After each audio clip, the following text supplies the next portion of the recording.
কথাগুলি বললেন এটা প্রশাসনকে অনুরোধ করবো আপনারা এগুলি অবশ্যই মেনে চলবেন এবং কোনো ধরনের পূজা কমিটিতে সভাপতি অন্যান্য জায়গায় যে মাদকের দোকানগুলি আছে এই দোকানগুলি সব বন্ধ রাখা হবে এবং এখানে যে কিছু কিছু দোকান দিতে হবে এগুলি পূজা কমিটি এবং প্রশাসনের অনুমতি দিয়ে তারপরে এই দোকানগুলি করবে।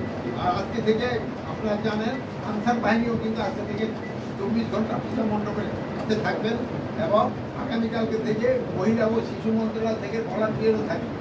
আর এবং প্লাস আমাদের যে ভাইবোন যেটা বললেন ওনাদের প্রায় 3 জনের মতো স্বেচ্ছাসেবক থাকবে মণ্ডপে। এখানে কোনো পাহাড়া থাকবে, এখানে 24 ঘন্টা তারা 3 শিফটে অবজার্ভ করবে।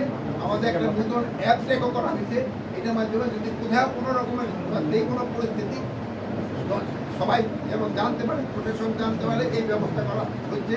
এবং উনি বললেন এটা সিসিটিভি ক্যামেরার আন্ডারে থাকবে, এখানে কোনো ধরনের কোনো সমস্যা হওয়ার সম্ভাবনা নেই। কিন্তু সবচেয়ে বড় হলো ধর্মীয় ভাব যেটা বজায় রাখতে হবে এবং এটার পবিত্রতা বজায় রাখতে হবে। আপনারা ভালো